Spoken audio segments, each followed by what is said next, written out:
दोस्तों, पिछले 5 राज्यों के चुनावों में 3 राज्यों में बड़ी हार मिलने के बाद विपक्षी पार्टियों के सारे ही कार्यकर्ता ज़बरदस्त तरीके से ईवीएम का विरोध करते हुए दिखाई दे रहे हैं। इसी संदर्भ में उन्होंने एक पोस्ट भी शेयर किया है जिसमें ईवीएम के तले सारे विपक्षी नेता दबते हुए चले जा रहे हैं, यानी वो ईवीएम के बड़े बोझ को संभाल नहीं पा रहे। इसमें विपक्षी नेताओं में एक अरविंद केजरीवाल जी भी है, राहुल गांधी है, ममता बनर्जी है, अखिलेश यादव वगैरह वगैरह है। यानी ये सारी विपक्षी नेता जो है वो ईवीएम के बोझ के तले दबते हुए चले जा रहे हैं। ऊपर लिखा हुआ है, किसी भी चीज़ का विरोध मत करो, अगर विरोध करना है तो सिर्फ ईवीएम मशीन का विरोध करो। क्यों?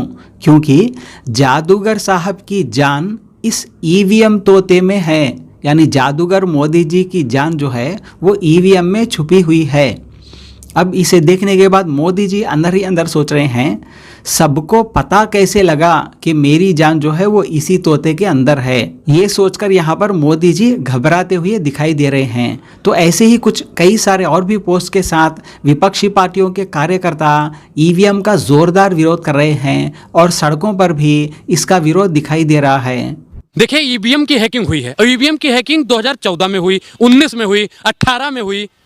मतलब ये हर बार हैक कर लेते हैं। जहां जहां बीजेपी को लगता है कि यहाँ पे हमारा सुपड़ा साफ होगा, वहां पे ईवीएम मशीन को हैक कर लिया जाता है, और जहां पे लगते हैं कि हमारा कोई वर्चस्व ही नहीं है, वहां पे कांग्रेस पार्टी को, अन्य पार्टियों को जिता दिया जाता है। भारतीय जनता पार्टी दलालों का अड्डा है, दलालों का अड्डा जेपी नड्डा। क्योंकि जितने भी इनमें है ना पार्टी में लोग, उस सब के सब बेईमान लोग हैं, सबके सब भ्रष्टाचारी लोग हैं। ईवीएम को अपना जमाई बना लिए। ईवीएम, ईडी, सीबीआई सब भाजपा के जमाई हैं। लोग कह रहे हैं कि इतना बढ़िया प्रचार नहीं कर पाई कांग्रेस, इसलिए 3 राज्यों में जो है बुरी तरह से हार का सामना करना। देखिए, कांग्रेस ने बहुत अच्छा प्रचार किया और बीजेपी ने सिर्फ और सिर्फ पैसा बांटने का काम किया। जैसे गांव के प्रधानी में पैसा बंटता है, ठीक उसी प्रकार भारतीय जनता पार्टी ने पैसा बांटने का काम किया है। महिलाओं को लेके जी लो गड्डी ले लो, पुरुषों को लेके लीजिए दारू का बोतल ले लो, युवाओं को लेके जी लो ये ले लो। मतलब प्रधानमंत्री और इनकी भाजपा मंडल ने सिर्फ और सिर्फ घूस देने का काम किया है। अब बताइए, लोकतंत्र है, लोकतंत्र में वोट सबसे सर्वोत्तम मतदान है। अब बताइए, उस मतदान को भी भारतीय जनता पार्टी खरीद रही है। जहां जीत जाते हैं वहां नहीं खरीद पाती। कहाँ जीत जाती है? तेलंगाना में जीते। तेलंगाना में उनका कोई वर्चस्व था? बीजेपी का कोई नाम जानता है तेलंगाना में? तेलंगाना में कोई नाम जानता है बीजेपी का? बीजेपी कौन वहाँ पे खामा खा, वहाँ पे तो कोई नाम ना कोई वर्चस्व ना ही कोई कुछ है ही नहीं। दिग्विजय सिंह कह रहे हैं कि बैलेट पेपर पे हम जीत रहे थे लेकिन ईवीएम से हार गए। तो बिल्कुल उन्होंने तो आंकड़ा भी दिखाया कि 199 सीटों में 199 आ रही है और ईवीएम से अगर हो रहा है तो हम हार रहे हैं। अब बताइए कि ये बेईमानी है या नहीं है? भारतीय जनता पार्टी बेईमानी करके जीती है। और मैं एक चीज और बता दूं कि राजस्थान, मध्य प्रदेश, छत्तीसगढ़ में अगर दोबारा चुनाव नहीं हुआ तो अनुराग ओझा फांसी लगा लेगा। फांसी लगा लेगा। बिल्कुल फांसी लगाऊंगा, और चुनाव आयोग और नरेंद्र मोदी इसके जिम्मेदार होंगे। और जितने भी लोग सुन रहे हैं ना, इस वीडियो को सेव भी कर लीजिएगा, क्योंकि इस वीडियो को आप लोग भारतीय जनता पार्टी और चुनाव आयोग के मुंह पे मारने वाली नहीं। हार की कोई बौखलाहट नहीं है, हार की कोई बौखलाहट नहीं। नरेंद्र मोदी को एक एक पाई का हिसाब देना पड़ेगा कि कितना पैसा इन्होंने चुनाव आयोग में खर्च कर दिया, कितना पैसा देके इन्होंने ईवीएम मशीन को। आयोग भी किया। बिल्कुल, उद्धव ठाकरे ने तो बहुत दिन पहले कह दिया था कि चुनाव आयोग चुना लगा हुआ आयोग है, जो भारतीय जनता पार्टी के तथाकथित इशारों पर काम करता है। और अभी जल्दी में ही उद्धव ठाकरे ने कहा कि अगर मोदी जी की लहर है, मोदी जी के चेहरे पर वोट मिलता है तो बैलेट पेपर से चुनाव करवा लीजिए। कुछ लोग तो कह रहे हैं कि उनको उन्हीं का वोट नहीं मिला, ईवीएम ऐसे हैक हो गई।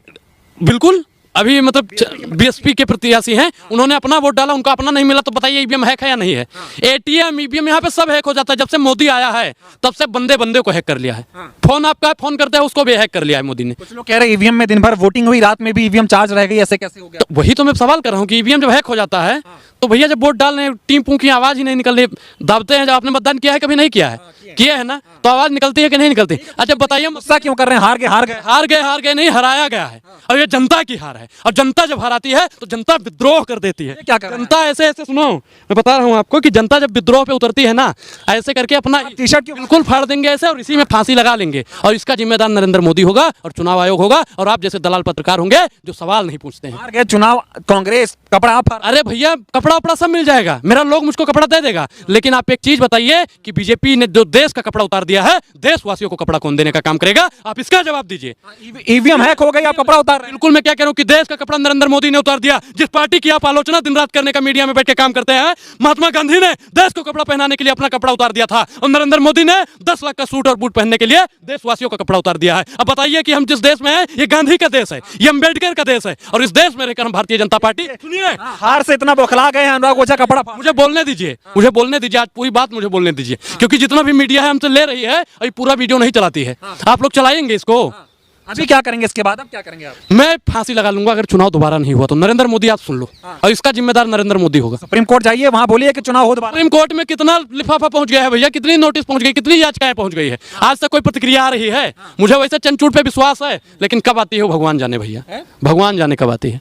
हार गए इतनी बुरी तरीके से, बौखला गए। मैं क्या कह रहा हूँ, हारा नहीं है, हराया गया है, और हम लोग फिर भी खड़े हैं, हम लोग फिर भी खड़े हैं, और चुनाव होगा, और अभी 24 में ही होगा, नहीं तो हम लोग भैया इसी में अपनी फसरी लगा के यूं लटक जाएंगे। फांसी क्यों लगा लेंगे भाई, दोबारा मेहनत करिए। दोबारा मेहनत तो हम लोग, क्या दिक्कत है? जब ईडी और सीबीआई और ईवीएम सब हैक कर लेंगे ये लोग, तो हम लोग कैसे जीतेंगे भाई? जब तक बैलेट पेपर से चुनाव नहीं होगा तब तक नरेंद्र मोदी की बखिया उधेड़ने का काम अनुराग ओझा करता रहेगा। बौखला आप गए, अरे हम नहीं बौखला, कपड़ा फाड़ रहे हैं। अरे भैया अपने नंग ने शरीर दिखाया। न देखिए, बापू ने अपनी पूरी शरीर दिखाई थी, तब इस देश में आजादी आई थी। अनुराग ओझा अपनी पूरी शरीर दिखा रहा है और देश में समग्र क्रांति लेकर आएगा, और भारतीय जनता पार्टी की सरकार को उखाड़ कर फेंक देने का काम करेगा। दोबारा चुनाव करवा लेंगे कपड़ा फाड़ के। बिल्कुल बिल्कुल होगा। इस देश में जब जब किसी ने अपना कपड़ा उतारा है, तब तब इस देश में इतिहास रचा गया है। तेलंगाना में भी दोबारा चुनाव है भाई, तेलंगाना में भी होगा। तेलंगाना में तो ईवीएम है कि नहीं कर पाया भाजपा वाला। मैं एक चीज जहाँ बता, हार गए भाई, जहाँ हार गए वहीं हैक होती है। सुनिए मैं क्या, जब बात कर रहे हो, जहाँ हार गई भाई, वहां पे भी करवा लो अगर तुम्हारी इच्छा है, वहां पे भी तुम्हारी बैलेट पेपर से हर जगह होना चाहिए। तेलंगाना की जनता ने विश्वास जताया, एक तरफा वहां पे हुआ,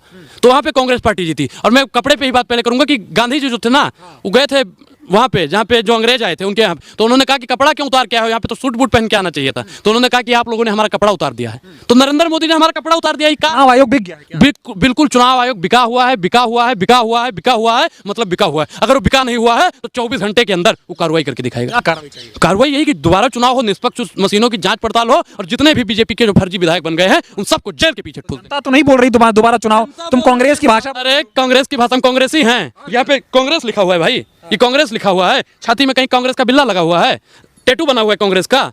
भाषा वही बोल रहे हो। अगर दोबारा चुनाव तो कमलनाथ को उतरना चाहिए, सड़क पे कमलनाथ को उतरना चाहिए। मैं क्या कह रहा हूँ कि अगर लोग, जब आरएसएस वाला माफी मांग रहा था तो गांधी लड़ रहा था ना, अनुराग ओझा लड़ता रहेगा, कोई आए या ना आए, अनुराग ओझा लड़ेगा। और भारतीय जनता पार्टी को वो कह रहे थे ना कि ऐसी बटन दबाओ कि फांसी लगे, तो इसी में भारतीय जनता पार्टी के लोगों को यूं करके यूं फांसी लटका देने का काम करेंगे हम लोग। हम लोग फांसी, जब बीजेपी वालों को फांसी बिल्कुल फांसी लगेगी उनको। चुनाव दोबारा होगा, और दोबारा होगा, जैसे ही चुनाव लोग हारेंगे नरेंद्र मोदी भी फांसी लगा के मरेगा। ठीक है, धन्यवाद।